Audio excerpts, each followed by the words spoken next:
वाचत जायची, आपोआप उमगतं. कारण हेही समजून घेण्याची गोष्ट आहे, सांगण्याची नाही. गप्प बसले, मी काही बोलले नाही, पण ते सांगत होते आणि वाचनाची गोडी होती म्हणून वाचत गेले.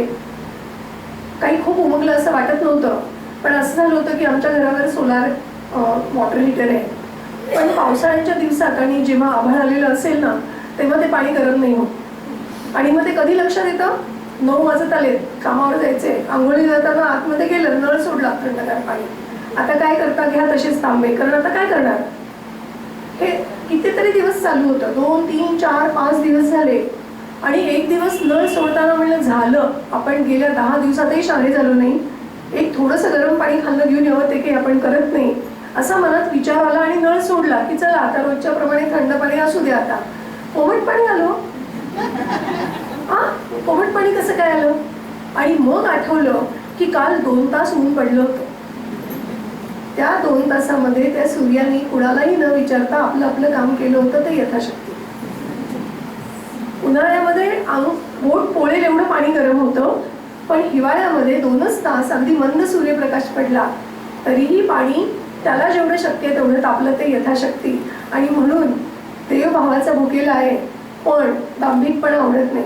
त्यामुळे यथाशक्ती माझ्या शक्तीप्रमाणे पूर्ण पूजा केली की नाही हे तो नक्कीच बघतो. हे सगळं जे कृष्णाने सांगितलं ते कृष्णाचं सांगणं होतं. त्याच्यामुळे पटले से ते बहुतेकांना, पण तरी देखील त्याच्यामध्ये काही शहाणे होतेच. काही थोडे वदले नाना, नाही चालणार असं. वर्ष परंपरागत आपल्याकडे असं चालत आलेलं आहे, तो कोपला इंद्र तर काय करावं. नको नको बाबा, रूढी परंपरा मोडायला नको. नंदाचं काय, नेता होता, सगळेजण त्याच्याकडे बघत होते, निर्णय द्या आता काय करायचे ते. नंदासी कृष्ण प्रेमाने, ना म्हणवे ना ठामपणाने. झालं मग पडत्या फळाची आज्ञा, मौनम सर्वार्थ साधनम. नाही म्हणले नाहीत ना, चला लागा कामाला. आणि सगळ्या गोपी, सगळे मित्र हे तर कृष्णाच्या बाजूने तयारच होते. खटपट नीरस यज्ञ तिलती, स्त्रियास कधी रुचली नवती. ते विद्वान ब्राह्मण येणार, ते त्यांचे काहीतरी मंत्र म्हणणार, ते काहीतरी आहुती देणार, ते आम्हाला काही समजावून सांगणार नाही, तुमचा अधिकार नाही म्हणणार. आणि आम्हाला काय काम, पहाटेच उठायचं, सगळी कामं करायची, सगळं करायचं. जेवण पण सगळ्यांच्या शेवटी. कोणी काही तोंडाने साधं म्हणणार नाही की तू खूप खपली बरं का, तू खूप श्रमली बरं का, असंही कोणी म्हणणार नाही.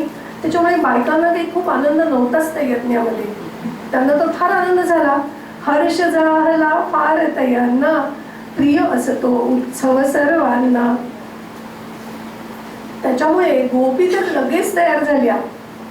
मग काय, श्रीकृष्णाची जशी सूचना तशी जाहली सिद्ध साधना. कामा झटती व्रजनारी नर, प्रिय व्यक्तीचा नको अनादर. आधी नंदही प्रियच होता, त्यामुळे नंदानी सांगितलेलं पण करायची तयारी होती. पण आता मनातून पटलं की श्रीकृष्णाने काय सांगितलं, आणि त्याच्यामुळे उत्सवाला नुसतं उधाण आलं. आणि स्त्रियांना तर काय, त्यांच्या मनासारखं करायला मिळालं, उत्सव करायचा आहे, यज्ञ नाही. आणि त्याच्यामुळे खुश होते एकदम. पाक कुशल त्या स्त्री वर्गाने, कृष्णाज्ञा मानियली. नाना परिची रुचकर हितकर, पक्वाने निर्मियली. जय हरी सुखकंदा. सुगरणपणा कशात आहे, रुचकर करण्यात का हितकर करण्यात. जे हितकर आहे ते रुचकर बनवण्यामध्ये सुगरणपणा आहे. नाहीतर मग जास्त तेल घातलं की ती भाजी चांगली होतेच, पण ती हितकर आहे का, नाहीये. पण म्हणून तेलच न घालता काहीतरी समोर ठेवायचं, हे रुचकर नाहीये, मग खाल्लं जाणार नाही. त्यामुळे रुचकर पण असलं पाहिजे आणि हितकर पण असलं पाहिजे. अशी गंमत झाली होती की अमेरिकेमध्ये मुलाकडे गेले होते. आता अंडे खात नाही, आम्ही अंड खात नाही म्हणलं तर ते त्यांना समजतच नव्हतं. मग आता काय करायचं, याच्यात अंड आहे का, असू शकेल, आता काय करावं, खावं तर काय खावं. बरं कधीतरी लांब गेलं तर त्याच्यानंतर काहीतरी बाहेर खावंच लागायचं. मग माझ्या मुलांनी शक्कल लढवली. तो सांगायचा ह्या दोघांना ना अंड्याची ॲलर्जी. त्यांच्याकडे ॲलर्जी शब्दाला फार घाबरतात, कारण चुकून बघून ॲलर्जी आली तर हे लगेच आपल्यावर दावाच ठोकतील की या हॉटेलमध्ये खाल्लं म्हणून आम्हाला ॲलर्जी आली. मग मात्र त्यांचा सगळा स्टाफ कामाला लागला की अंड नसलेल्या यांना काय शोधून देऊ. आम्हालाही आनंद झाला, कशी युक्ती केली आपण, आज आता पोटभर जीव. आणि त्यांनी नुसती हिरवा पाला पाचोळा न शिजवलेला आणून ठेवला. प्युअर व्हेगन आहे म्हणले, त्याच्यामुळे याच्यात बिलकुल अंडा बिंड काही नाही, सगळं तुम्हाला चालणार आहे, खा. आता मुकाट्याने विकतचा तो सगळा भाजीपाला जो कोण तसा होता कच्चा, तो खाल्ला. कानाला खडा लावला की थोडंसं 1 तास लवकर उठूया, 2 पोळ्या टाकू, पोळीचा लाडू धरू आणि बरोबर घेऊन जाऊ. त्यामुळे रुचकर आणि हितकर हे दोन्ही बनवणं हे सुगरणीचं कौशल्य आहे. तर अशा ह्या गोपी सुगरण होत्या. नाना परीची रुचकर हितकर पक्वाने निर्मियली, अशा होत्या त्या. कशी बनवली होती ती पक्वानं? दूध गहू साखर यापासून मिष्टान्ने निर्मित वधूजन. कसं झालं होतं म्हणे? विविध पसारा विश्वाचा या त्रिगुणातून जणू निर्मी माया. काय काय होतं म्हणे? गहू, दूध आणि साखर. आता गव्हाचे किती प्रकार करता येतात हो. जिलबी करायची तर सपीट पाहिजे, आणि सांजा करायचा तर जाड रवा पाहिजे. मधले कितीतरी गोष्टी आहेत नाही का, या सगळ्या करायच्या.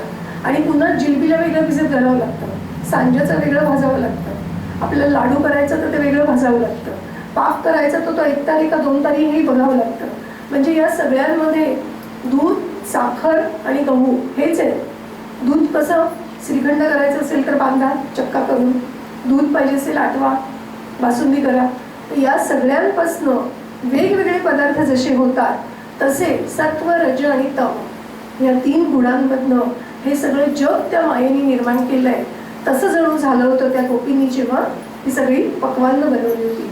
बरं, तेवढ्यावर थांबल्या नाही, कारण हे सत्वगुण, तम आणि रजगुणांना आजूबाजूचं डेकोरेशन पण असतं ना. त्याच्यामुळे फेण्या, मांडे, बेसन बुंदी, पुरी चिरोटेनी बासुंदी, आणि पुन्हा काय ना, काही काही लोकांना खमंग लागतं काहीतरी, त्याच्यामुळे चिवडा, चकली, शेव, डाळही, पात्रे सजली विविध वड्याही. काय ना, महिला मंडळाला जर एकदा उत्साह आला तर कुठलंही काम कधी फेल होऊच शकत नाही. कुठलंच, घरातलं असू दे, ऑफिसमधलं असू दे, सामाजिक असू दे. आणि महिला मंडळाने जर दुर्लक्ष केलं तर ते काम चांगलं होतच नाही, याही तेवढीच खात्री आहे. असं मला अभिमानाने म्हणावंसं वाटतं की असं होत असतं. तर त्यामुळे अतिशय सुरेख सज्जता झाली त्या उत्सवाची. कुरड्या, पापड, रुचिर मुरंबे, कैरी, भोकर भरली लिंबे. आता हे एका दिवसात होत नाही हा, वर्षभराची मेहनत आहे या सगळ्याच्या मागे. बाकीचं सगळं गेल्या आठवड्यात केलंय, पण हे सगळ्या बाकीच्या गोष्टी मिळत नव्हत्या बाजारामध्ये, त्यामुळे स्वतः कराव्या लागायच्या. परोपरीची फळे तशी ती, थाटा काही सीमा नवती. गोपाळांनी फुले आणली, निळी लालसित हिरवी पिवळी. कुणी गुंफिल्या माळा सुंदर, गजरे जाळ्या गुच्छ मनोहर. मला आजची रोजची तयारी आठवते की कसे कोण कोण काय काय कामं करत असतं, किती हात लागतात या सगळ्या तयारीला. अष्टगंध अर्घ जाही अनुपम, गुलाल बुक्का चंदन कुंकुम. धूप दीप कापूर सर्वही, न्यून कशाचे उरले नाही. सर्व यथा सांग सिद्धता झाली. खरं म्हणजे यज्ञामध्ये हेच सगळं लागतं, पण तो काय माहितीये का, बळजबरीचा रामराम होता तो, त्यामुळे हा आनंदाचा होता. त्यामुळे सगळ्यांनी खूप छान सिद्धता केली. आणि मग आता काय, मुहूर्त जो कृष्ण म्हणेल तो मुहूर्त. एक दिवस कृष्णाने सांगितलं, चला उद्या जायचे सकाळी. मंगल दिवशी प्रातःकाळी गोवर्धन शैलासी, गाई गोपी गोपाळास येत सखा ऋषिकेशी, जय हरी सुखकंता. प्रातःकाळी निघाले, रोजची सवय होती लवकर जाण्याची. सगळ्यांसहित निघाले गोवर्धन शैलाशी. कसे निघाले? वाजू लागली मंगल वाद्ये, गोपी गाती सुस्वर पद्ये. झुली मनोहर गाई पाठी, घागर माळा नदती कंठी. फेर कुणी धरिले टिपर्यांचे, गोपाळांची लेझिम वाजे. जय जय घोषे भरले अंबर, असा वृंद तो ये शैलावर. अत्यंत आनंदाने मिरवणुकीने नाचत गात वगैरे ते शैलावर म्हणजे गोवर्धनावर आले. श्याम सखा जो भक्त जनासी, ये पूजा या शैलवरासी. आता त्याला असं वाटलं की आपण इतकं सगळ्यांना उत्सव करायला भाग पाडलंय, पण आपण याच्यातही काहीतरी विशेषता दाखवलीच पाहिजे, तर हे कायम गोवर्धनाची पूजा करतील. मी काय आयुष्यभर यांना दिशा दाखवायला जाणार आहे का? त्यांना जेव्हा मनातून पटेल ना, तेव्हा ते गोवर्धनाची पूजा चालू ठेवतील. आणि म्हणून भगवंतांनी ठरवलं की इथे आता त्यांना थोडासा चमत्कार पण दाखवूया. स्वये भव्य तनु केली धारण, घेत आपुली पूजा आपण. म्हणजे तो गोवर्धन इतका वेळ जो निर्जीव पर्वत होता ना, त्यांनी एका महाकाय पुरुषाचं रूप धारण केलं. आता तो काय खरंच गोवर्धन होता का? भगवंत होते. पण हे गोप सगळे इतके आश्चर्यचकित झाले की वर्षानुवर्ष आम्ही इंद्राची एवढी निस्सीम भावनेने यज्ञ करतोय, पूजा करतोय, अहो इंद्राने कधीच दर्शन दिलं नाही आम्हाला. आणि आज पहिल्यांदा आम्ही अजून पूजा केलीच नाहीये, आम्ही इथपर्यंत आलो आणि बघा हा गोवर्धन साक्षात पूजा केला आमच्या पुढे. अतिशय आनंद झाला गोपांना आणि कृष्णाला समाधान झालं, पुढच्या वर्षी नक्की करा. नंद यशोदादी ब्रजवासी, धाले पाहून त्या रूपासी. धाले म्हणजे आनंद झाला. पूजले प्रेमे सर्वांनी, आनंदाश्रू आले नयनी. आनंदाने अष्टसात्विक भावांनी अतिशय आनंद झाला की भगवंत तो गोवर्धन स्वतः आपली पूजा घेतोय, आपलं जे आराध्य आहे ते आपल्या समोर प्रगट झालेलं आहे. आणि मग काय अतिशय आनंदाने पूजा चालू होती. गुलाल बुक्का फुले उधळून षोडशोपचाराने, पूजन केले गोपजनांनी हृदय भरे हर्षाने, जय हरी सुखकंता. आता त्या गोवर्धनाने काय केलं, जेवढ्या माळा त्याला अर्पण झाल्या होत्या त्या अशा एकेका भक्ताच्या गळ्यामध्ये टाकल्या. ईशार्पित सत्पुष्प मालिका, त्या ईशाला अर्पण केलेल्या होत्या म्हणून त्या नुसत्या पुष्पाच्या माळा नव्हत्या, सत्पुष्प मालिका झालेल्या होत्या. ईशार्पित सत्पुष्प मालिका, धारण करीती गोप गोपिका. सुममंडित ते दिसती अभिनव. कसे दिसत होते ते? लता वृक्षसे झाले मानव. काही हारांमध्ये पानं जास्त होती, काहींमध्ये फुले जास्त होती. त्यामुळे हे सगळे गोप गोपी जणू स्वतःच लता आणि वृक्ष झालेले होते, फुलं त्यांनाच लागलेली होती असं दिसत होतं. पूजा झाली यथासांग. आणि मग आता एवढा सगळा अन्नकूट करून आणलेला होता, गोवर्धनाचं अन्नकूट केलेलं होतं ना, मग आता ते सगळं वाटलं पाहिजे. भोजनास सगळ्या पंक्ती बसल्या. भोजनास मग बसल्या पंक्ती, सर्वा वाढी करुणा मूर्ती. उच्च नीच हा प्रपंच काही, सर्वाज्ञाने केला नाही, कधीच करत नाही. ज्याचे दुर्लभ दर्शन नुसते, ब्रह्म सगुणते इथे वाढते. आग्रह करती परस्परांना, घास बळेची भरवी काना. उत्सव तो झाला समाप्त, भव्य रूप ते झाले गुप्त. नुसतं गुप्त नाही झालं, गुप्त होताना त्यांनी आशीर्वचन दिलं. काय दिलं? दिदला सर्व मंगल आशी, रक्षिण मी संकटी तुमासी. म्हणजे इतका वेळ कृष्णाने सांगितलं होतं की तो गोवर्धन आपलं रक्षण करतोय.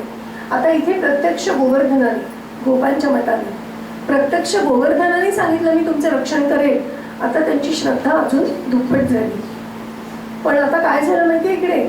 इंद्रपरी संतप्त जाहला, ओळखिले नाही कृष्णाला. मग त्यांनी काय केलं? कोपला. प्रलय धनाते आज्ञा केली, तये वर्षणा प्रति गोकुळी. सुटे प्रभंजन घोर तातडी, वादळ सुटलं, वादळ वारे. गमे महीची होत वावडी. वावडी म्हणजे एक मोठा पतंग असतो तसा. त्यामुळे जणू काही आता ही पृथ्वी उडून जाते का काय असं झालं. मेघ खंडकी प्रचंड पर्वत, काळे काळे ढग असे धावून आले, अंधेरासह आले धावत. जणू काही ते पर्वत त्या गोकुळावर चालून आले. गडगडाट कापवी अजस्रे, जशी गर्जती सिंह सहस्त्रे. मध्येच चमके भीषण चपला, पिशाच जणू विचकी दंताला. मध्येच वीज कडकडावी, जणू काही त्या अंधेरामध्ये एखादं पिशाच दिसलंय तसं दिसायला लागलं. मुसळधार वर्षे जलधारा, तशात मारा करीती गारा. हे कसं झालं होतं? शिला ही फुटती त्या घाताने. एवढ्या मोठ्या मोठ्या गारा होत्या की त्या गोकुळातल्या शिला पण फुटून जायला लागल्या. कशा? शूर हृदय जणू पराभवाने. शूर हृदय जर तिथे मरण आलं तर वाईट वाटत नाही, पण पराभव आणि तो पराभव जर कोणाच्या दृष्टोत्पत्तीत आला किंवा त्याच्यामुळे जर तुमची टीका झाली तुमच्यावर, तर ती झोपते. आणि मग काय होतं? वेळात दौडले वीर मराठे सात. कशामुळे गेले होते ते? कारण शिवाजीराजे म्हणले की तुम्ही चूक केली, का सोडलं तुम्ही त्याला, तुमच्या का लक्षात आलं नाही? सेनापती होतात, कसं तुमच्या लक्षात आलं नाही? आणि ते इतकं झोंबलं की वेडात दौडले वीर मराठे सात. त्याच्यामुळे शूर हृदयाला जसा पराभव झोंबतो आणि म्हणून ती हृदय जशी विदीर्ण होतात, तसे ते गोकुळामधले सगळ्या शिला पण विदीर्ण झाल्या. कोसळती घरे धडाडा, वृक्ष टाकीती अंगा, दुर्बल हृदयी सर्व मनोरथ जसे पावती भंगा. जय हरी सुखकंदा. कसे भंग पावले सगळे घर किंवा वृक्ष हे कसे पडले? दुर्बल हृदयाचा निश्चय आपण पाहिलं त्या दिवशी, आहे ना? सिगरेट सोडायची, हो काहीच हरकत नाही, 50 वेळा सोडली, अगदी सोपी असते. पुढाचा निर्णय दुर्बल हृदयाचा. आणि मग ते मनोरथ जे केलेलं असतं ना व्यायामाचं 1 जानेवारीला, ते 10 जानेवारीपर्यंत पण टिकत नाही, नष्ट होऊन जातं. तसे सगळे वृक्ष आणि घरं पडली. पाणी इतकं जास्त होतं, कूप नदी ओढा सरसागर, हा नभेद राहिला महीवर. कसं झालं होतं? पाणी पसरे प्रलय घडी सम, पंचमहापातक्या न तरतम. म्हणजे पंचमहापातकी जर असेल तर त्याला काय करावं आणि काय नाही याची जशी काहीच त्याला भीडभाड राहत नाही, तसं ते पाणी कोणतीच मर्यादा मानत नव्हतं. विहीर तिच्या काठाची मर्यादा मानत नव्हती, तलाव मानत नव्हते, नद्या मानत नव्हत्या, आणि सगळं एकत्रच झालं होतं. आता मग काय करतील बरं? सगळे बिचारे गोकुळातले जे पूजा संपून नुकतेच घरी आले होते आणि आता आनंदात आपण आराम करू म्हणले होते, त्यांच्या पुढे नवीनच विघ्न उभं राहिलं. जीव बापुडे सैरा वैरा, पळती शोधा यास निवारा, सूर काढती केविलवाणे, धाव धाव रे रथांग पाणे. अरे बघ आमच्यावर काय वेळ आली, कुठेस तू? आमच्यावर बघ, आता आम्ही वाहून जाऊ, आता काहीच दिसणार नाही इथे. पण काही जण असे होते, तरी आम्ही सांगत होतो. अतिशय पालकांचं आवडतं वाक्य, तरी आम्ही सांगत होतो. आणि ते सगळ्यात जास्त नुकसान करणारं वाक्य. जरी म्हणायचं असेल तरी मनातल्या मनात म्हणावं आणि त्याच्या पाठीवर धीर द्यावा. काही हरकत नाही, चूक होत असते, पुढच्या वेळेस सुधारूयात. आणि तर जनरेशन गॅप नाही होणार, नाहीतर ती जनरेशन गॅप होणारच. वृद्ध बोलती हरीचे ऐकून, घेती येते हे संकट ओढून, बालिशता कारण नाशाशी, त्राता आता कोण आमासी. अरे त्या पोरट्याचं ऐकलं तुम्ही आणि इतकी वर्षांची परंपरा मोडली, आता कोण रक्षण करणार? तो इंद्रच कोपलाय. भक्तवत्सले तो गोवर्धन, करांगुलीवर धरिला उचलून. उगीच होतं का?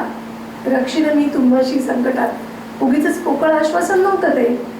या रे येथे सगळे, छत्र पहा हे गिरीने धरिले. मी नाही हा, उचललाय गोवर्धन स्वतःच्या करांगुलीवर.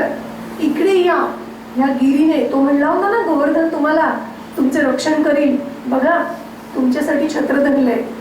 भयविवल असा हाय जीवते, गोप गोपिका गाई, येती तेथे मननो केसी, जेवी ऋषिगण जाई. जय हरी सुखकंदा. जसा प्रलय काळामध्ये त्या मनुनी सगळ्या ऋषींना बोलवलं आणि आश्रय दिला, तसे गोवर्धनाच्या खाली सगळे जमले. गोपिका, गाई, वासर सगळे. मीन शृंगसी संरक्षकती, करांगुली श्रीकृष्णाची होती. अपूर्व विक्रम ऐसा बघता, सर्व नमविती चरणी माथा. भक्ती, आदर, पण प्रेमही तितकंच उत्कट होतं. अवघडेल ना हात हरी तव, टेका देतो काठ्या नीलव. अरे हरी, करंगुळीवर धरलायस, एवढा मोठा पर्वत आहे, काही काळजी नको करू, आम्ही आहोत तुझ्या बरोबर. काठ्या काही उगीच आहेत का? सगळ्यांनी आपल्या पण काठ्या लावल्या त्या गोवर्धनाला. आता काय करावं कृष्णाने? ये, तुमच्या काठ्यानी काय होणार आहे? नाही. वधुनी बल्लव करिता तेवी, हळूच हासे गालात लागवी. काही हरकत नाही. का बरं? कारण प्रयत्न प्रामाणिक होते. त्या प्रयत्नांनी काहीच होणार नाही हे माहीत होतं. पण अत्यंत प्रामाणिकपणे, उत्कटपणे, प्रेमाने, यथाशक्ती, त्याच्याशिवाय त्यांना काहीच करणं शक्य नव्हतं. काठ्या लावून आम्ही उभे राहतो. खरं म्हणजे आरामात झोपू शकले असते ना, कारण कृष्णाचा मोठेपणा माहिती आहे आणि आम्ही उत्सव करून दमलोय. धर कृष्ण तू गोवर्धन, आम्ही झोप काढतो. नाही, सगळे त्याच्याबरोबर उभे राहिले, सगळ्यांनी काठ्या धरल्या आणि म्हणून भगवंताला तीही पूजा आवडली. 7 दिवस जरी नभ कोसळे, गोकुळचे काही न बिघडले, निज जननीच्या पंखा खाले, पिले तसे जन निर्भय झाले. एखादी कोंबडी जशी वरनं घारबीर दिसली ना, पटकन सगळ्या पिल्लांना पंखाखाली घेते, तसे ते सगळेजण निर्भय झाले होते. दुर्दिन सरले, जल ओसरले, अंधाराचे ठाणे उठले, रवी उघडी जेवी नारायण, योग शयन सरता निज लोचन. आता रवी सूर्यनारायण उगवले. हे कसं झालं म्हणे? कार्तिक एकादशीला भगवंतांनी 4 महिन्यांची निद्रा संपून जसे डोळे उघडावे प्रबोधिनी एकादशीला, तसं झालं आणि सूर्यनारायण आले. आता सूर्यनारायण बघतायत, बाकीचे सगळेजण देव बघतायत आणि मूळ म्हणजे इंद्र आणि त्याचे अनुयायी पण बघतायत. चकित लोचने बघती व्रजजन, तशीच होती सदने, वनराजी ही प्रसन्न बघता, कृष्ण करीती नमने, जय हरी सुखकंदा. आता थांबला होता पाऊस वगैरे सगळा, पण गोपांना हे माहित होतं की भगवंतांनी आपलं रक्षण केलंय, पण त्यांना हे माहित नव्हतं की खाली काय झालं असेल. आपल्या घराचं नक्कीच नष्ट झालेले असणार आहे. काही हरकत नाही, आता जाऊन पुन्हा उभं करू, तुम्ही नुसतं लढ म्हणा, असा भगवंताचा हात पाठीवर आहे ह्याची त्यांना खात्री होती. त्याच्यामुळे त्यांना काही दुसरं नको होतं. भगवंता तू पाठीवर हात ठेव, पुन्हा घरं उभी करू, या उमेदीने खाली गेले. पण बघतात काय, सगळी घरं जशीच्या तशी आणि उलट सगळी वनराजी अत्यंत प्रसन्न झालेली होती. वदती देवा सद्गदवाचे, तूच सर्व राखिले व्रजाचे. आणि मग आता म्हणतात, संशय बाधा आता न हो, हेत तुझ्या चरणावर राहो. काय मागितलं यांनी? की इथून पुढे कधीही थोडासा पण संशय तुझ्याबद्दल आमच्या मनात येऊ नये, की तुझ्या शक्तीबद्दल, तुझी भक्ती करावी की नाही, दुसरा कोणता मार्ग आहे का काय, असं न वाटण्याची किंचितची सुद्धा बाधा आमच्या मनाला होऊ नये. सतत आमची भक्ती तुझ्या चरणावर राहू दे. नंद यशोदांनी काय केलं? नंद यशोदा हृदयी धरली, मधुर हासरी मूर्त सावळी. इतकं कौतुक बाळाचं आपल्या होतंय त्यांनी त्याला जवळ घेतलं, त्याचं चुंबन घेतलं. गोपवधू कुरवाळूनी त्याते, म्हणती ओवाळू प्राणाते. गेल्या वेळेस काय केलं होतं? गोपवधूंनी कालियाच्या नंतर आपल्या नेत्रातल्या शुभ नेत्रांच्या निरांजनाने ओवाळलं होतं. आता तर म्हणतात प्राणांची कुरवंडी करू आणि तुझी आरती करू आम्ही, याची पण त्यांची तयारी होती. जय जयकारे गोप गर्जती, घेऊन कृष्णा खांद्यावरती, नाचतात की प्रेम भरानी, फुले उधळली दिवोकसानी. आता हे सगळं चालू होतं. इंद्र म्हणला चला बघूयात आता काय झालंय, कशी खोड जिरली आहे त्यांची, जाऊ बघायला. आले. कशी मोडली खोड म्हणोनी, इंद्र बघे गोकुळावरोनी, व्रजपूर्वी परी सुखात लोळे, उघडी झाकी सहस्त्र डोळे. सहस्त्राक्ष म्हणतात इंद्राला, हे काय बघतोय मी, काहीच झालं नाही, मी इतकं सगळं केलं आणि काही झालं नाही. आता इंद्राला पटलं आपली चूक काय झाली. येत कळोनी श्रीकृष्णाची महती देवेंद्राला, हा न मनुज परमेश परात्पर भक्तास्तव अवतरला, जय हरी सुखकंदा. मी सेवक हा अमुचा स्वामी, शिरी धरावे पदरज आम्ही, क्षुद्र गणोनी छळिले त्याला, किती घोर हा प्रमाद केला. लक्षात तरी आली चूक, आणि पुन्हा त्या चुकीचं समर्थन नाही केलं. आपण दोन्ही करतो, चुकही करतो आणि समर्थनही करतो, तसं नाही केलं. कोण आज मज दुसरा वाली, दयाद्र आहे हा वनमाळी, विनम्र होता चरणावरती, क्षमा करील हा करुणामूर्ती. मग आता काय केलं? आता शरण आल्याशिवाय गत्यंतर नाही, आणि म्हणून इंद्र आला गोकुळामध्ये. पुरंदराने देह आपुला, श्रीकृष्णाच्या पदी घातिला. दिसू लागले सहस्त्र डोळे, वाहियली श्री चरणी कमळे.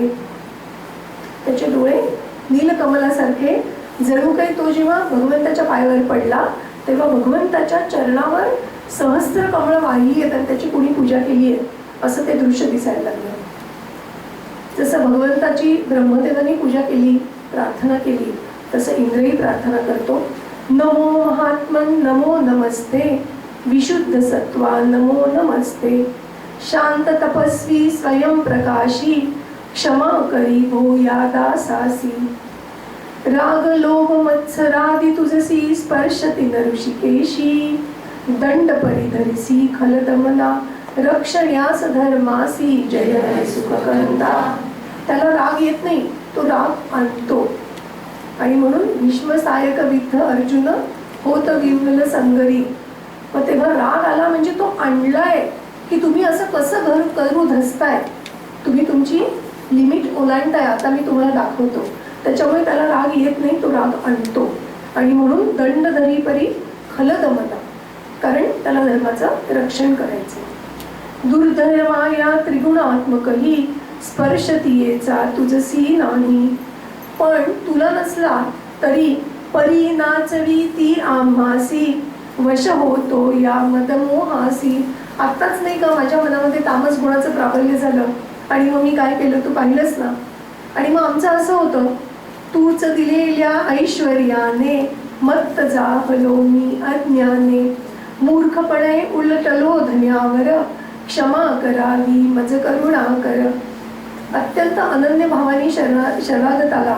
आणि मग नारदाने सांगितलं होतं, चुगलखोर वा चोर असे तो, परदारेस अथवा रमतो, मागील सर्व पाप हरावे. त्यामुळे मागे त्यांनी काही केलं तरी तो आत्ता शरण आलाय. आणि म्हणून मिठी मारुनी श्री चरणासी, लोटांगण घेई भूमीसी. हा पश्चाताप जेव्हा पटला भगवंताला, स्पर्शुन हासत वदे दयामय, उठ उठ हो इंद्रा निर्भय. आता अभय मिळालं. इंद्रादेशे सुरधेनुने, न्हाणीयला गोवळा दुधाने. इंद्र काही एकटा नव्हता आला बघायला, त्याच्या ऐश्वर्यासहित आला होता, कामधेनूला घेऊन आला होता. आणि मग कामधेनूने तिच्या चारी आचळांमधनं दुधाच्या धारा भगवंतावर सोडल्या. कसं दिसत होतं, दिसे तदा तो श्याम लाघवी, नीलमणी चांदण्यात जेवी. त्या दुधाचा जो पांढरेपणा होता तो चांदण्यासारखा. आणि न्हायला कोणाला घालत होते, नीलकांती अशा भगवंताला. फक्त एवढंच नाही, आप्पा पुढे म्हणतात, अखंड धारा स्त्रविती पयाच्या चार हरीच्या वरती. हे कसं झालं होतं, चहुवाणी तुन भक्ती रसाचे, जणू का पाझर फुटती, जय हरी सुखकंदा. आपल्याला माहिती आहे 4 प्रकारच्या वाणी असतात, परा, पश्चंती, मध्यमा आणि वैखरी. आता ही परावाणी म्हणजे प्रत्यक्ष भगवंताचा आवाज, पश्चंती म्हणजे आपला आतला आवाज, गट फिलिंग आपल्याला काय सांगताय हा आपला आतला आवाज. मध्यमा म्हणजे भगवंताच्या कृपेने जी प्रतिभा स्फुरते, ज्या कल्पना फुलतात आणि मग त्याची शब्दरूप घेतात ती मध्यमा. आणि आपण जे बोलतो ती वैखरी. अशा 4ही वाणींमधनं काय येत होतं, फक्त भक्तिरस. असं जणू काही झालं होतं. आता मग इंद्राचं ऐश्वर्य इतकं विशेष होतं आणि तो आपल्या देवाला, आपल्या प्रभूला शरण आलाय.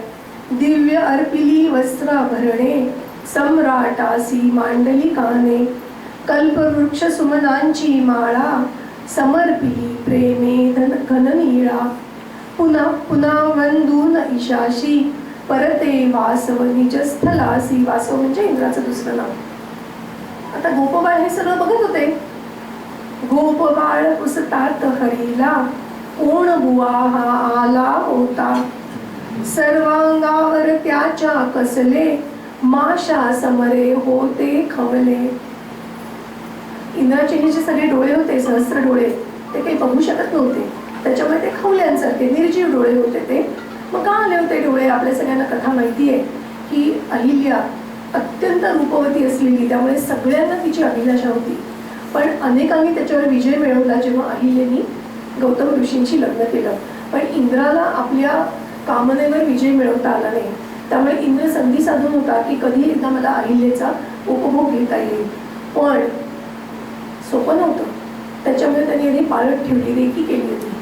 आणि मग त्यांनी पाहिलं की कधी जातात गौतम, किती वेळ जातात, काय करतात, कधी अजिबात येण्याची शक्यता नसते. मग त्याच्या लक्षात आलं की पहाटे पहाटे गौतम ऋषी जे नदीवर जातात, स्नान संध्या त्यांचं सगळं आन्निक आटोपून परत येईपर्यंत आपल्याकडे पुष्कळ वेळ आहे. आणि मग त्यांनी काय केलं, तो गौतम ऋषींचाच वेश घेऊन आला. आणि मग अहिल्याला लक्षात आलं नाही, असे कथा सांगते की अहिल्याच्या लक्षात आलं नाही आणि त्यांनी पतीची आज्ञाप्रमाण मानून सर्वस्व अर्पण केलं. आणि मग ते जेव्हा बाहेर जायला लागले त्यावेळेस गौतम ऋषी परत येत होते. आणि मग गौतम ऋषींच्या लक्षात आलं काय झालंय ते. आणि गौतम ऋषींनी इंद्राला शाप दिला की तू ज्या अवयवाचा उपभोग घेतलास तो अवयव, असे सहस्त्र अवयव तुझ्या अंगावर येतील, म्हणजे सहस्त्र लोक तुझा उपभोग घेऊ शकतील. इतका कठोर शाप गौतम ऋषींनी त्याला दिला होता. पण शेवटी ती एक क्षणिक चूक होती आणि त्यांनी अतिशय पश्चातापाने त्यांनी उश्चापाची अपेक्षा केली. आणि मग त्याला हे उश्चाप असा मिळाला की हरकत नाही, तो अवयव बदलून ते निर्जीव असे डोळे होते. आणि अशा तऱ्हेने त्याच्या अंगावर सहस्त्र डोळे आले. आणि अहिल्याला पण शाप मिळाला, कारण तुझ्या कसं लक्षात आलं नाही, जरी तो माझा वेश घेऊन आला होता. आणि मग कथा असं सांगते की तिला शिला होऊन पडण्याचा शाप मिळाला. आता त्याचे अनेक अर्थ आपल्याला आजच्या त्यांच्याप्रमाणे लावता येतात. त्या आपण त्या खोलामध्ये नको जाऊयात, कारण ते अर्थ लावायला लागलं तर प्रत्येकाला आपली आपली अभिव्यक्ती स्वातंत्र्य असल्यामुळे कोणताही अर्थ लावणं हे कुणीही लावू शकतं. आपण एवढंच लक्षात धरूयात की चुकीला माफी नाही. त्यामुळे जे कर्म आहे त्या कर्माचं भोग भोगावे लागणार आहे. आणि अशा तऱ्हेने त्यांनी त्याच्यामध्ये न्याय कसा केला गौतम ऋषींनी पहा. त्यांनी गौतम ऋषींनी जेव्हा अहिल्याला उश्शाप दिला तेव्हा सांगितलं की रामावतारामध्ये तो भगवंत तुझा उद्धार करेल. आणि इंद्राला काय सांगितलं, कृष्ण अवतारामध्ये. मध्ये किती अंतर केलं बघा ना. म्हणजे इंद्राला हा सगळा शाप इतकं जास्त सहन करायला लागला कारण इंद्राचा अपराध मोठा होता आणि अहिल्याचा अपराध हा कमी होता. तर मग असं झालं, भगवंत सांगतायत, वेड्यांनो ते डोळे त्याचे राज्य करी हा स्वर लोकाचे. अरे तो इंद्र होता, ते त्याचे डोळे होते आणि तो स्वर्गाचं राज्य करतो. अच्छा, चला पाहूया गाव तयाचे. अरे असं नाही जाता येत त्याच्या गावाला. मेल्या विणते दिसत नसाचे. अरे मेल्याशिवाय स्वर्ग दिसत नसतो, असं कसं त्याच्या गावाला जा, ते काही पृथ्वीवरचं गाव आहे का. अरे वा, असं कसं होऊ शकतं. जिवंत तो जर येथे आला अडचण मग कोणती आम्हाला. अरे तो जिवंत आला, तुम्हाला नमस्कार करून गेला आणि तुम्ही म्हणता आम्हाला जिवंत जाता येत नाही. आम्हाला नाही पटत, आम्हाला जायचं. आग्रह पाहून गोपाळांचा स्वर्ग तया दाखविला. भक्ताला का अशक्य काही मोक्षही सुलभ जयाला. जय सुखकंदा. भक्ताचा आग्रह होता, कसा भगवंत पूर्ण करणार नाही. घेऊन आले सगळ्यांना स्वर्गामध्ये सदैव. पण तिथे त्यांचा भ्रमनिराश झाला. सुखभोगाचे जे का आगर जेथ सुधेचे भरले सागर. असा स्वर्ग होता बरं का. सुरांगणांचा होत तनाना. अप्सरा नृत्य करत होत्या पण तरी रुचले नचते स्थलको पाना. का बरं. अहो 8 दिवस सकाळ दुपार संध्याकाळ जिलबी खाल्ल्यानंतर 9व्या दिवशी जिलबी पुढे आली तर काय वाटेल. तसं रोजच अमृत आणि पुन्हा एकदा अमृताचा थेंब पिला की भूकही लागत नाही. निदान भूक लागल्यावर त्या अमृताचा उपभोग तरी घेतला असता, पण आज ते पण नाही. आणि त्याच्यामुळे की भूकच नव्हती त्याच्यामुळे गोडी पण वाटली नाही त्या अमृताची. क्षुधा म्हणून गोड सुधाना डोळ्याची पापणी लवेना. आणि त्याच्यामुळे झोप नाही. जर सगळी आप्पा सांगायचे की सगळी जगातली सुख दिली आणि तू झोपायचं नाही असं सांगितलं तर आपल्याला शक्य होईल का. एक क्षण असा येईल, जाऊ दे तुमची सगळी सुख, इथे जमिनीवर काही नसेल, डास असतील, उकडत असेल तरी मी झोपणार आहे. इतकी आम्हाला झोप प्रिय आहे. कारण या झोपेमध्ये आपल्या शरीराची सगळी झीज भरून निघते. घेतो झोप सुखे फिरून उठतो, ही ईश्वराची दया. आणि म्हणून ते ईश्वराची दया म्हणून आपल्याला झोप दिलेली आहे. ही झोपच जर नाही मिळाली तर कसं होईल? त्याच्यामुळे ही झोप आवश्यक आहे. देवांचे अप्सरा विलास, ग्राम्य वाटले गोपगणास. काय चाललंय हे? रस्त्यावर या नाचतायत अशा हे काय चाललंय त्यांचं? त्याला काही धर्मंतच नाही. त्याच्यामुळे त्याला ते अजिबात आवडलं नाही. कारण अहो हे ऐकणं होईल का अशी वागण्याची पद्धत माहीत होती. त्यामुळे हे काय चाललेलं आहे हे काही बिलकुल त्यांना आवडलं नाही. देवांची पापणी लवत नाही तशी यांची लवत नव्हती. आपण पाहिलं नल दमयंतीच्या स्वयंवरामध्ये कसं नलाला ओळखलं ते. आता हे कसं आहे म्हणाले? प्रथम वासना निज वाढविणे, तृप्ती स्तव मगनित धडपडणे. म्हणजे स्वर्गामध्ये इतकं सगळं सुख आहे म्हणून हे यज्ञ याग सगळं करायचं का? पहिल्यांदा पाहिलं ना त्या ऋषीनं सामान्य का म्हणलं होतं? ऋषीनं सामान्य यासाठी म्हणलं होतं पहिल्या सर्गामध्ये की ते एवढे सगळे यज्ञ याग का करत होते? स्वर्गलोकाचं सुख मिळावं, स्वर्गाचं सुख मिळावं. म्हणजे स्वर्गाचं सुख का मिळावं? वासना. इतकं सुख आहे तिथं ते मिळावं. प्रथम वासना निज वाढविणे, तृप्ती स्तव मगनित धडपडणे. मला असं वाटतं मॉल संस्कृती आहे ना त्यातली याचं प्रतीक आहे. 2 किंवा 3च वस्तू आणायच्या असतात आणि पटकन आणणं होईल. कारण दुकानदार काय करतो? मला एक देतो, हिला एक देतो, तिला एक देतो, तिला एक देतो आणि 4 जणींना तिष्ठत ठेवतो. वेळच नाही माझ्याकडे असं म्हणून मॉलमध्ये जावं आणि मग 2 तास कार्ड भरून खरेदी करून यावं. तसं या ऋषी मुनींचं होतं म्हणे. किंवा कोणाचंही स्वर्गलोकात यायचं म्हणजे बहुजेवाया विजया खावी, खूप भूक लागावी म्हणून भांग खावी. तर मग शेवटी ती भूक तहान राहतच नाही. तेवी कृती ती निंद्य दिसावी, प्रेमादर हा चुकला या चुकला वाटे, समाधान सात्विक नच कोठे. घेईल कोणी सुख हरुणी मम, या भीतीने सकलासी श्रम. पुन्हा आता हे स्वर्गातलं जे सुख आहे माझ्यापेक्षा जास्त कोणी जर तप केलं की मी खाली तोवर. त्याच्यामुळे जे खाली तप करतायत ना त्याच्यामध्ये अडथळा कसा आणायचा आणि म्हणून माझं स्थान आढळ राहिलं पाहिजे. हे सगळं चाललंय ना एकमेकांच्या कामाचा आदर नाही, काही नाहीये. हे काही आम्हाला आवडलं नाही. चल खाली हे पुरे श्रीपती, श्रेष्ठ आपुले व्रज यावरती. स्वर सुख एकच एकच चवही, तव काल्याची सरया नाही. ही पण मला गंमत वाटली अमेरिकेमधल्या सगळ्या शहरांची. सगळी घरं सारखी. तुम्ही कुठल्याही डीमार्ट मध्ये जाल ना तो म्हणजे तो शेल्फ कुठे असावा त्याची रचना पण बदलत नाही. कुठल्याही घरात गेलात ना तर कुठे हॉल आणि कुठे बेडरूम याची पण रचना बदलत नाही. आपल्याकडे केवढी विविधता आहे. आणि म्हणून श्रेष्ठ आपुले व्रज यावरती. एके दिवशी हरी वनाला, गोपाळांसह लवकर आला. नसे पुरेशी जवळशी दोरी, भूक फार लागली दुपारी. वदे श्याम जा जवळ चालला, यज्ञ असे की मोठा. मागून आणा अन्न हवे ते, तिथे न काही तोटा. जय हरी सुख कंदा. आज बहुतेक काय झालं, लवकर आले. आईचं शिदोरी करून झाली नव्हती पण खेळण्याच्या मागे निघून आले आणि मग लक्षात आलं की भूक लागली. आता काय करायचं? चला तिथे यज्ञ चाललाय, जा जाऊन आणा. तुम्हाला माहिती आहे ना यज्ञामध्ये खूप काही असतं. आता हे यज्ञ कोण करत होते? ज्यांची दक्षिणा बुडली होती यज्ञ यागामुळे हे सगळे ब्राह्मण इथे यज्ञ करत होते. त्या परी पेंद्या काही गोपा, घेऊन आला यज्ञ मंडपा. कृष्णाची आज्ञेप्रमाणे पटकन उठले आणि निघाले की आम्ही तिथे जाऊन मागून आणतो. नम्रपणे विनवी विप्रांना, असे भुकेला आमचा कान्हा. आता कशेत हे सगळे जण स्तुती पण केली बरं का. वेदशास्त्र इतिहास पुराणे, अवगत सारी शब्दार्थाने. पुन्हा त्याच्यामध्ये चिमटा कसा घेतलाय बघा. वेदशास्त्र इतिहास पुराणे, अवगत सारी शब्दार्थाने. भावार्थाने नाही असे तुम्ही आहात. उदार आपण सर्वही धार्मिक याचकासना लावा विमुख.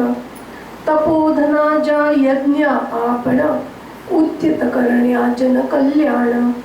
त्या यज्ञाचा प्रसाद द्यावा आम्हासी या हे भूदेवा. तुम्ही यज्ञ का करताय? तुम्ही तप म्हणून यज्ञ करताय, सगळ्या समाजाच्या रक्षणासाठी उन्नतीसाठी यज्ञ करताय. आम्ही त्या समाजातलेच आहोत आणि आमच्या कानाला खूप भूक लागली आहे, प्रसाद द्या ना आम्हाला. प्रसाद म्हणतायत आणि लुटून देत नाही आहेत दानवांसारखं नसुरांसारखं, विनंती करतायत की आम्हाला द्या. ते न मानिले विप्रगणाने. कशामुळे नाही नसेल मानलं? दृष्टी ज्यांची मंद धुराने. ते यज्ञाचा धूर तो प्रज्वल अग्नी असा नव्हता, वसुधारेने प्रदीप्त अग्नी असा नव्हता, कारण तो कामनिक यज्ञ चाललेले होते म्हणून धूरच खूप होता आणि त्या धुराने जणू त्यांची दृष्टी मंद झाली होती. खरंच असं होतं का की त्यांची दृष्टी मंद याच्यामुळे झाली होती की ते सगळे कर्मकांडामध्ये गुंतले होते आणि आता त्यांना जागं करणं हेही तेवढंच आवश्यक होतं. काय सुचत म्हणजे कोण मागतंय? तो कान्हा जेवण मागतोय, ज्याच्यासाठी आपण यज्ञ करतो तो मागतोय. ते न मानिले विप्रगणाने दृष्टी ज्यांची मंद धुराने. इंद्रयाग ज्याने बुडविले काय तयाचे आम्ही बांधले. अरे ज्यांनी इंद्रयाग बुडवला, आमचं सगळं उपजीविका गेली, आमच्या पोटावर पाय आणला, त्याचं पोट आम्ही कशाला बघू? आम्ही नाही देणार. कसं आहे माहितीये, दैव देतं आणि कर्म नेतं, अशी त्यांची परिस्थिती झाली. यजन करावे जास्त तो हा हवीर हरी गोविंद. हवीर हरी, आपण जे हवन केलंय, जे आपण सविधा दिली आहे त्या ज्याला प्राप्त व्हाव्यात असा तो हवीर हरी आहे. यजन करावे जास्त तो हा हवीर हरी गोविंद.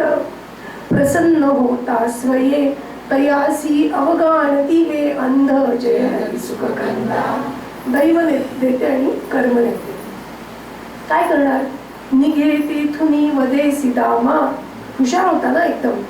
जाऊ आता अंतर्धामा. स्त्री हृदयी हो दयानी भक्ती पुरुषापेक्षा उत्कट असती. आपण पाहिलं की त्या वधूनी कृतार्थ लग्नानंतर का व्हावं? कारण दया, क्षमा, शांती, धृती तिच्याकडे आहेच, स्त्रीलिंगी गुण उत्कटतेने आहेत. पण समर्पण ह्या स्त्रीलिंगी गुण नाही, तो तिच्यामध्ये यावा म्हणून तिने लग्न करावं. हे जे आपण बघितलं तसं इथे म्हणलंय. खात्री आहे त्यांची की दया आणि भक्ती स्त्रियांकडे आहेच. पाकगृहासी येऊ नवी नवी आई आमची दया करावी. श्याम उपाशी आहे राणी कळवळलो आम्ही भुकेनी. धक्के आम्हा दिले द्विजांनी तुम्ही तरी द्या अन्न निदानी. हरीस भोजन हवे ऐकता सती बोलल्या हर्षुन चित्ता. भाग्य केवळे आज उदेले पुण्य आमचे शिगास गेले. काय असतं ना, अन्न शिजवल्यानंतर जो एकटा जो खातो ना तो पाप खातो असं म्हणतात. त्यामुळे आपल्याकडे अतिथी देवो भव म्हणलंय की अतिथी जेव्हा येतो आणि आपण त्याला जेवण वाढतो तर आपण त्याच्यावर उपकार नाही करत आहे, तो आपल्यावर उपकार करतोय. कारण आपलं अन्न पाप होण्यापासून त्यांनी वाचवलंय, विष होण्यापासून वाचवलंय. तसं आपण जेव्हा एखाद्या वेळेस दान करतो त्यावेळेस त्यांनी मला दान करण्याची संधी दिली हा भाव आमच्या मनामध्ये असतो, तर ते दान हे सत्पात्री आणि चांगलं दान होऊन त्याचं पुण्य मिळतं. तर त्यामुळे एरवीच त्यांना अतिथी देवो भव होतं आणि आज तर भाग्य केवळे आज उदेले. आज कोण अतिथी आहे म्हणे? पुण्य आमुचे शिगास गेले. दुर्लभ जो की व्रतनियमांची प्रसन्न झाला तो आम्हासी. जो व्रतनियमांनी पण येत नाही तो स्वतः आमच्याकडे प्रसन्न होऊन अतिथी देवो भव म्हणण्याची संधी देतोय. सेवा ज्याची घडवणोनी झुरते सुरधेनुही तो परमात्मा आजचा करी आमुची स्वेच्छे घेई जय हरी सुख कंदा. आपणहून मागतोय यापेक्षा काय भाग्य आहे. गोपगणांनो तुम्ही खरोखर कृपा किती केली तर आम्हावर. हरिसखयांनो पुढती वारे आणू आम्ही पदार्थ सारे. अगदी आनंदाने उत्साहाने तयार झाल्या आणि स्त्रियांमध्ये उत्साह आला की कार्यकर्तीच जाणार. एक वदे हळू अजूनही काही नैवेद्यासी ठिकाण नाही. अहो कसं काय द्यायचं? नैवेद्य झाल्याशिवाय अतिथीला तरी कसं वाढणार? वदे तुझी गे नसो नसे तर स्वये आज ओळगे परात पर. अगं जाऊ दे, नैवेद्य ज्याला दाखवायचा तो स्वतः खाणार आहे. चल, विविधांनाची पात्रे सुंदर यज्ञ वधू घेऊन शिरावर. हरिगुण गाता पथे शोभती जणू अवलंबून नवरस भक्ती. नवविध भक्ती करावी तशा त्या गाडी मिळत चाललेल्या होत्या. त्यांच्या डोक्यावरची ताटं जणू नवविध भक्ती आता भगवंताला अर्पण होणार होती. सगळ्या निघाल्या. एकीला आता अजून हे घेऊ का, हे घेऊ का, हे घेऊ का असं करत तिला थोडासा उशीर झाला. कारण तिला भगवंताला द्यायचं होतं, काय देऊ काय नाही असं झालं होतं. सर्व निघाल्या एक राहिली, तो तत्पतीने तिला पाहिली. हात ओढीला हिसडून नसते, सांग कुठे चालली सदुष्टे. तो गवळ्याचा पोर चोरटा, कुलटे तू त्यासाठी. नेशी जेवण आज्ञा विरहित, लाज नसे का पोटी जय सुख कंदा. जी स्त्री आपल्या यज्ञासाठी हाडाची काढ करतीये, तिला जर हे ऐकायला मिळत असेल तर तिला त्या यज्ञामध्ये रुची कशी वाटेल? तरीही तिने तिची मर्यादा सोडली नाही. नाथ वदाना भलते काही, वदत सती का कुळती येई. गवळी नाते ब्रह्म गोजिरे, तेथ मला जाऊ द्या आदरे. आडविण्याचे घेता का श्रम, मन नुरले स्वाधीन आता मम. तुम्ही अडवूनही काही फायदा होणार नाही, कशाला अडवताय? आणि त्या ब्रह्माकडे जाते हो, तुमची जीभ विटाळू नका काही बोलून. काही उजेड पडला नाही. बघतो हो जातीस कसे ते, खांबासी बांधिले ती येते. तिला नवऱ्याचा राग आला नाही बरं का. काय म्हणतीये अगदी खूप काळजीपूर्वक ऐका. हे गोविंदा सख्या कन्हैया, मोकलिसी का दासी लाया.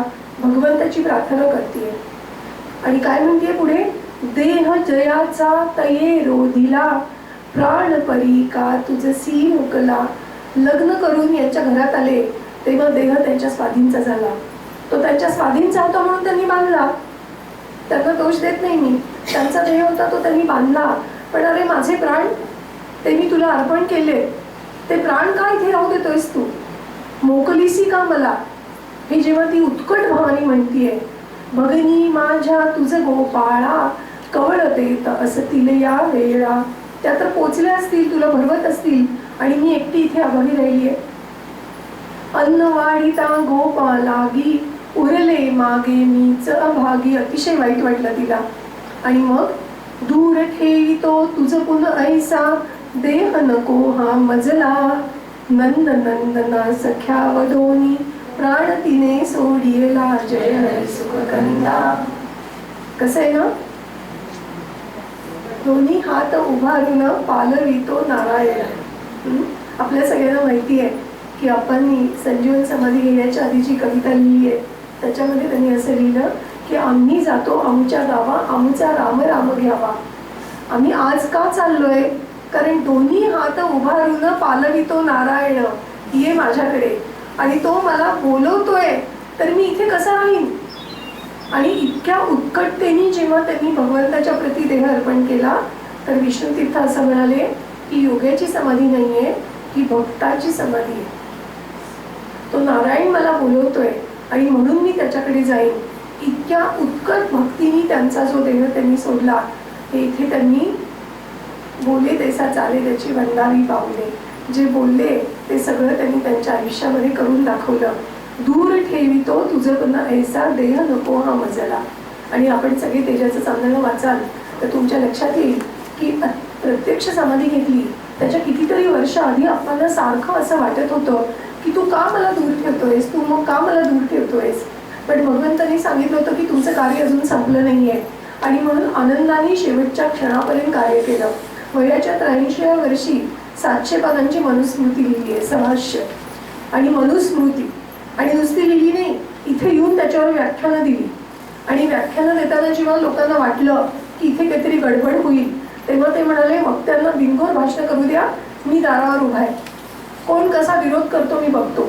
83व्या वर्षी मनगटामध्ये एवढं बळ असताना ज्यांनी देह ठेवला, म्हणजे हा देह मला नकोय, मला तुझ्याकडे यायचंय. दूर ठेवितो तुझे पुन्हा ऐसा देह नको हा मजला, नंद नंदना सख्या वदोनी प्राण तिने सोडियला, जय हरी सुख कंदा. आता इकडे काय झालं होतं, यज्ञ सती जो घेऊन अन्ना, हरी सन्निध येतात कानना, तो तेथेही सहर्ष नाचे, गात कृष्ण हरी मुकुंद वाचे. पोचली होती तिथे. भरवी कृष्ण दे आलिंगन, कारण आता विधेयी भरवी म्हणजे आता काही दोष लागला नाही, कृष्णाला आलिंगन